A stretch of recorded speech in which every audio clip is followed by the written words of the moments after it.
The night sky above Earth shimmered like liquid glass, painted with 1,000 quiet stars. In a small cabin at the edge of the Nevada desert, Captain Ryan Hale sat at his work table, half asleep over an old map of the stars. The hum of his solar generator was the only sound that filled the silence. Ryan had once been a pilot for the United Earth Defense Fleet. He had seen battles among the moons of Saturn, and storms of plasma that tore ships apart like paper.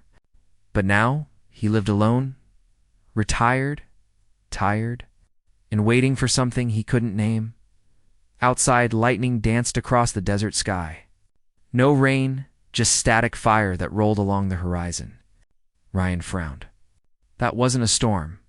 He knew space energy when he saw it. He stepped out of the cabin, his boots crunching over the sand. Then, with a sudden flash, the air split open. A silver object fell from the heavens fast, silent, glowing blue, and struck the desert floor with a deep, ringing thud. Sand exploded in every direction. Ryan ducked, shielding his face. When the light faded, he saw it. A small, sleek pod half buried in the dunes. He ran toward it, heart pounding. The pod was not human-made, too smooth, too elegant. It pulsed softly, alive somehow. Then, with a hiss, the hatch opened. A figure stepped out. She was tall, almost human in shape, her skin faintly glowing like moonlight through water. Her eyes were silver, and her long hair shimmered between white and pale blue. She looked around, confused, unsteady. Ryan froze. For a long moment, they just stared at each other, the lonely human and the fallen star traveler. Then the alien girl stumbled forward, collapsed into the sand. Ryan rushed to her side. Hey, are you hurt?" he asked, though he knew she probably didn't understand English. Still, her eyes fluttered open, and she whispered something soft, musical, like the sound of wind over glass. Then she fainted. Ryan carried her to his cabin, laying her gently on his bunk. Her skin was cool, almost electric to the touch. He covered her with a blanket and checked the translator band he'd salvaged years ago from his fleet days. It might still work. All right, let's see if this old thing remembers how to talk, he muttered, attaching the small metal band to her wrist. After a few seconds, the band blinked green. The alien's breathing steadied. Then, to his surprise, she spoke clear, but soft. "Where?" "AM1?" Ryan blinked. "Earth. You're on Earth." Her gaze drifted toward the window. "So blue," she whispered. "So alive." He smiled faintly. "Yeah, we try." She looked at him again, studying his face. "You helped me," he said, scratching his beard. "You crashed in my backyard? Be rude not to." The alien smiled faintly, though there was sadness in her eyes. "My ship was attacked. I am the only one who escaped. My name is Lyra of Salanthia." Ryan nodded. "Ryan Hale. Captain used to be—" "Captain," she repeated softly, as if tasting the word. "Then you are a warrior?" "Not anymore," he said. "Now I'm just a man who makes coffee and fixes things that break." She tilted her head, curious. "Then you still fix lives?" He laughed quietly. "Not sure I'm that good." For the next few hours, Ryan repaired what he could of her pod. Its systems were badly damaged, but the core still hummed faintly. Lyra explained that her people were explorers, seeking peaceful contact with new worlds, but someone else had found them first. A species called the Draviks, known across the stars for consuming entire planets. "They took our world," Lyra said softly. "I ran because I was ordered to survive, to find help." Ryan's expression hardened. "And you came here?" She nodded. "The signal we received spoke of humans, brave, stubborn, clever. The ones who fight even when the stars fall." He couldn't help but grin. "Yeah, that sounds like us." Suddenly, the power flickered. The translator band glowed red. Lyra's head snapped toward the window. "They found me," she whispered. Ryan grabbed his plasma rifle from the wall. "Who the Draviks? They trace energy signatures? My pod's beacon, they're coming." Outside, the night sky flared with light again, this time, not blue, but red. 3 dark ships descended silently, like predators cutting through the stars. Ryan looked at her. "You've got friends with bad timing." Lyra stood, her fear fading behind a sudden calm. "If they take me, they will find your world next." Ryan's jaw tightened. "Then we don't let them." He ran to his control console, activating the cabin's defense, field an old relic from his fleet days. A faint energy shield shimmered around the structure. "Won't hold long," he muttered. Lyra placed her hand on his. "You help me, I help you. What can you do?" he asked. She closed her eyes, and her skin glowed brighter. The translator flickered, showing bursts of alien code. "I can call the light of my ship's heart." Ryan watched his energy pulse through her veins, merging with the pod's core. The hum grew louder, the air trembling with invisible power. Outside, the Dravik ships fired beams of plasma. The shield flared, cracking under pressure. Sand turned to glass.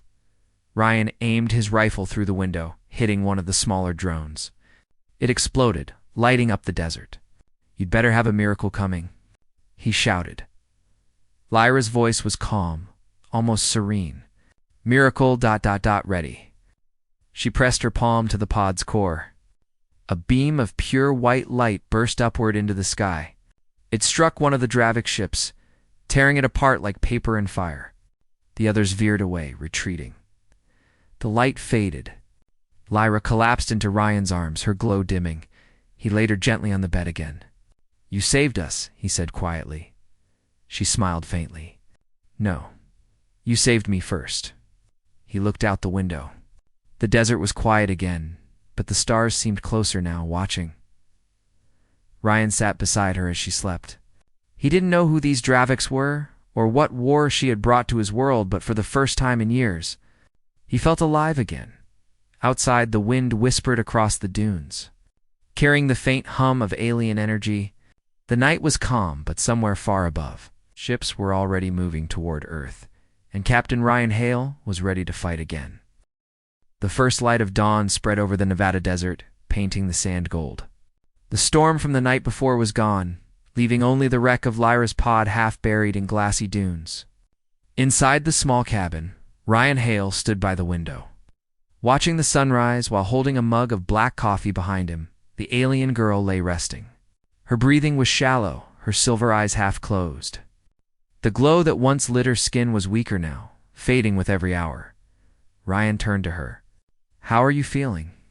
Lyra opened her eyes slowly. "Weak," she whispered, "but alive." "Yeah," Ryan said, forcing a smile. "That makes 2 of us." The old captain had seen many strange things in his time: asteroid fires, plasma storms, even alien technology during the Mars missions, but nothing like her. She was powerful and fragile at the same time, like something out of a dream that didn't belong in his quiet life. But now, his quiet life was over. He looked down at his cracked communicator. "Those ships last night, they'll be back." "The Draviks don't give up easy." Lyra nodded slowly. "They are hunters. When they choose a target, they follow until it is gone." Ryan rubbed his temples. "Then we need to find a way to stop them before they find Earth's cities." Lyra tried to sit up, but her strength failed. "The beacon still transmits. It calls them. We must destroy it." Ryan glanced toward the wreck outside. "Yeah, but that thing is half melted into the sand. We'll need heavy tools." She looked up at him. "You have tools, Captain. You fix what is broken." He sighed, half smiling. "You don't give up either, do you?" "Neither do humans," she said softly. That made him laugh, a dry, honest laugh he hadn't felt in years. "All right, then. Let's go save the world." They worked for hours under the harsh morning sun. Ryan brought out his old plasma cutter, while Lyra guided him through the alien systems. Even in her weakened state, she understood every wire, every glowing circuit inside the pod. Her fingers danced lightly across the control panel. "The power core is unstable," she said. "If we can disconnect it, the beacon will die." Ryan wiped sweat from his forehead. "Unstable sounds like might explode, Lyra," she said simply. "It might." He grinned. "You've got a strange sense of humor for a star traveler." "I learned from humans," she said with a faint smile. Ryan crouched beside her, cutting into the metal plating. Sparks flew, reflecting off her pale blue eyes. The pod hummed, its pulse growing louder. Then, without warning, the ground trembled. Ryan looked up sharply. That's not the wind. Lyra's expression hardened. They are close. A dark shadow passed across the sky. Ryan shielded his IS-3 Dravex drone, swooped low, scanning the desert. The lead drone emitted a deep, rumbling tone that made the sand ripple like water. Ryan grabbed his rifle. Inside. Move. They ran for the cabin as plasma fire rained down. The sand exploded behind them, spraying hot dust into the air. Ryan slammed the door shut and powered up the defense shield again. It flickered weakly, glowing blue. Shield at half power, he said through clenched teeth. We won't last long like this. Lyra's eyes narrowed. Then we attack first. Ryan turned to her. You mean you attack first? She shook her head. Not this time. Together. She touched his wrist, and a faint light spread from her skin to his weapon. The rifle's core glowed bright white, its hum rising in pitch. Ryan stared in disbelief. You just supercharged my gun. I shared my energy, she said simply. It will not last long. Ryan grinned. Then I better make it count. He threw open the door and took aim. The first drone descended, its plasma cannon spinning up, but Ryan fired first. The beam ripped through its armor, tearing it apart in a burst of light. The other two circled, firing in unison. Bolts of red plasma struck the sand around him, melting the ground into glass. Ryan dove behind a dune, rolled, and fired again. One more drone went down. Lyra raised her hands toward the last one. A column of blue light shot from her palms, wrapping around the drone like a chain. It struggled, shrieked, and then fell from the sky, crashing into the dunes in a ball of flame. When the smoke cleared, Ryan lowered his weapon, breathing hard. You weren't kidding about fighting together. Lyra swayed on her feet, weak from the effort. I told you. We fix things. He caught her before she fell. Easy, you did great. She smiled faintly. You fight like a storm, Captain. Ryan laughed softly. You haven't seen me on a bad day? That night, the desert was quiet again. The stars burned bright above them, and the pod's wreckage glowed faintly in the dark. Ryan sat outside by a small fire while Lyra rested. Her head tilted toward the sky. Your people, Ryan said, do you think any survived? Lyra stared into the flames. I do not know. Salanthia was burning when I left. I was told to run, to find hope among the stars. And you found Earth, Ryan said quietly. She turned to him. You helped me when you didn't have to. That is hope, he shrugged. It's what humans do. We don't always win, but we don't walk away either. Lyra looked thoughtful. Then maybe the stars were right to whisper about your kind. Whisper. Ryan raised an eyebrow. She nodded. There are legends among the old worlds of humans who broke the chains of empires, who built ships from nothing and faced the void without fear. Ryan chuckled. We've got more stubbornness than sense, I'll give you that. Lyra smiled softly, the glow of the firelight dancing across her silver eyes. Stubbornness is the seed of survival. They sat in silence for a while, the crackling fire the only sound. Ryan could almost forget the war above, the danger waiting in orbit. But he knew it wasn't over. The Dravex had found them once. They would come again. He stared into the fire. If they trace your signal again, they won't stop at this desert. They'll go for the whole planet. Lyra's voice was quiet but certain. Then we stop them before they can. Aye. You've got a plan? She nodded. The beacon still has power. If we reverse its polarity, it will send a false signal one that draws the Dravex fleet away from Earth. Smart, Ryan said. But how far? To the edge of the system, she said. But we must be close when it activates. Too far, and they will see through the trick. Ryan frowned. That means going up there, she said. Into space. He sighed. I was afraid you'd say that. Her expression softened. Are you afraid, Captain? He smiled slightly. Terrified. But I've missed that feeling. Lyra reached out, placing her hand on his. You said you fix what is broken. Help me fix my world before yours breaks too. Ryan looked at her hand, then at the stars. He nodded. All right. We'll go, but we'll need a ship. I can repair mine, Lyra said. With your tools and a little of my power, it will fly again. Ryan stood, looking toward the half-buried pod. Then we start at sunrise. As dawn returned, the two worked together, human hands and alien light, metal and energy, old courage and new hope. Sparks flew as Ryan welded the pod's frame. While Lyra poured her strength into the power core, the desert wind carried the hum of rebirth, the song of two worlds meeting under one sky. When the sun rose high, the pod's engines roared to life, blue flames licking the sand. Ryan wiped sweat from his brow. You sure this thing won't explode? Lyra smiled faintly. Only if you doubt, he grinned.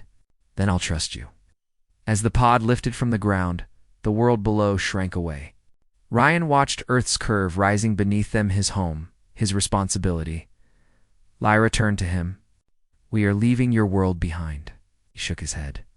No, we're protecting it. The stars stretched before them like an ocean of light. Somewhere out there, the Dravix fleet waited, and so did destiny. Ryan tightened his grip on the controls. Let's give them something to fear. Lyra's silver eyes glowed again. Together, the pod soared into the void. The stars stretched endlessly before them, cold, brilliant, and silent. The small alien pod glided through the dark like a silver comet, its engines whispering softly. Inside, Captain Ryan Hale sat at the controls, his eyes fixed on the glowing display. Beside him, Lyra watched the stars with a faraway look. Her silver eyes reflected the light of distant suns. We are leaving the atmosphere, she said quietly. Ryan nodded. Hard to believe it's been years since I flew up here. Feels like coming home, and going to war all at once. Lyra smiled faintly. The void remembers those who dare to return. He grinned. Let's hope it remembers me kindly.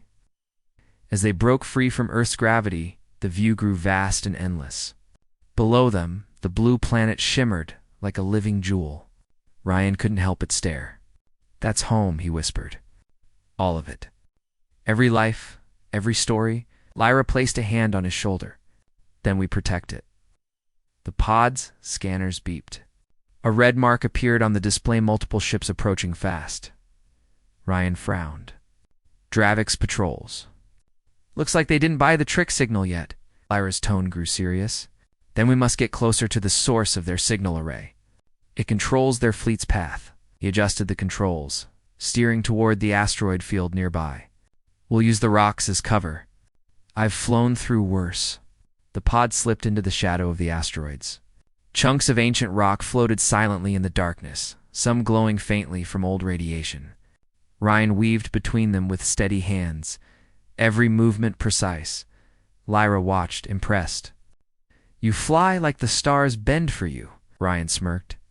Nah, I just learned how to make them blink first. They drifted closer to the signal source, a massive Dravix command ship, surrounded by smaller escorts. It was shaped like a dark claw, hundreds of meters long, its hull alive with red energy veins. Lyra's expression darkened. That is the one. It carries the fleet's heart. Ryan studied the readings. No way we can take that head on. We'd be vapor in seconds, yes, Lyra said softly. But if we destroy the beacon core inside it, the fleet will lose command.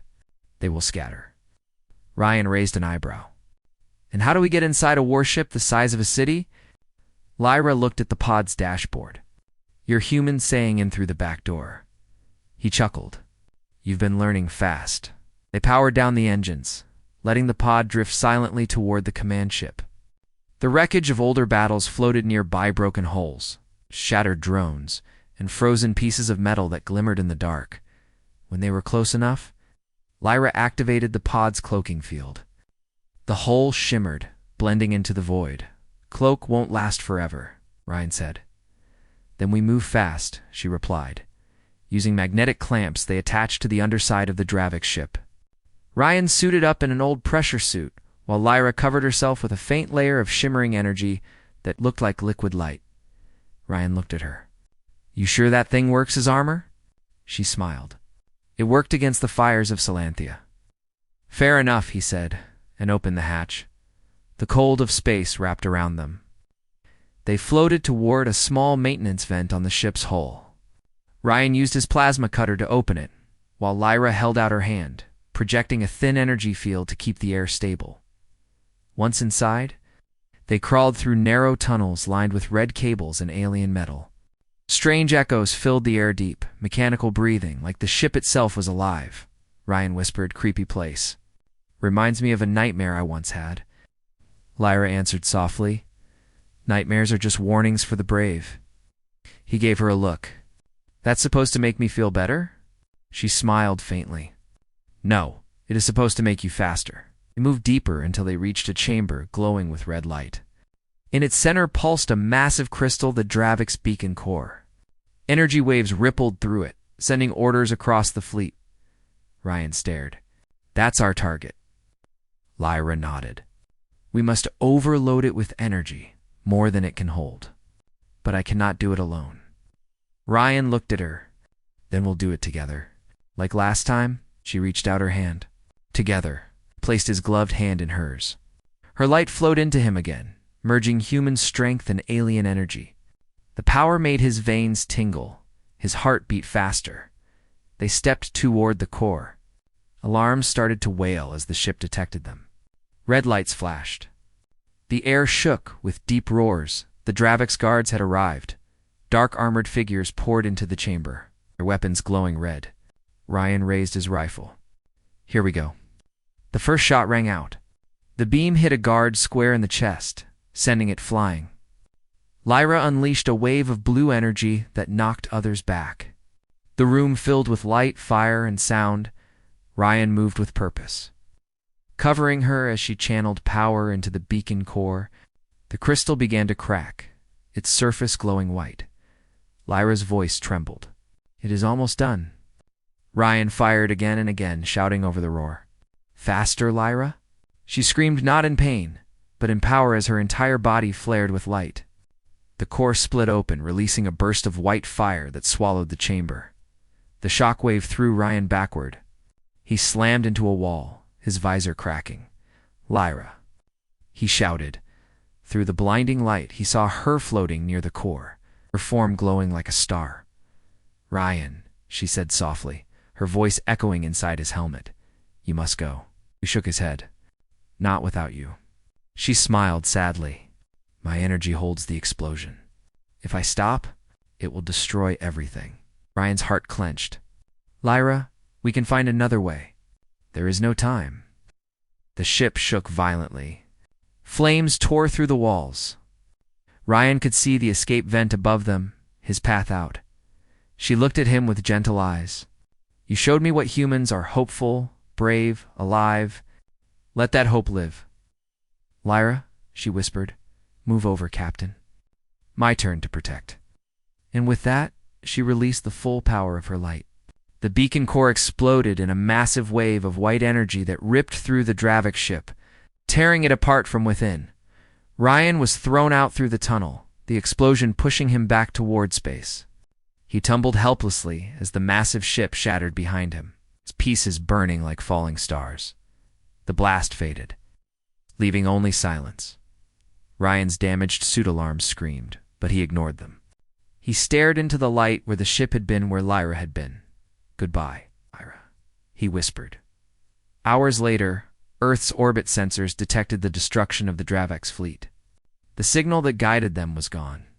The remaining ships scattered, vanishing into the depths of space. Ryan's escape pod drifted until an Earth's patrol shuttle found him. When they pulled him aboard, he was weak, half-conscious, still clutching a glowing crystal fragment in his hand, the only thing left of Lyra's energy. Weeks passed. Ryan returned to Earth a quiet hero. The world never knew the full story, only that an unknown threat had vanished. He kept the secret close to his heart. Every night he sat outside his cabin, watching the stars. The fragment of crystal glowed faintly beside him, pulsing in time with his heartbeat. Sometimes he swore he could hear her voice in the wind, Fix what is broken, Captain, and he always answered softly. I'm trying, Lyra. Above him the stars shimmered, no longer silent, but alive with whispers of courage, sacrifice, and friendship between worlds, because somewhere out there, beyond the dark, the legend of humans had grown stronger. They were not just survivors. They were the light that never gave up.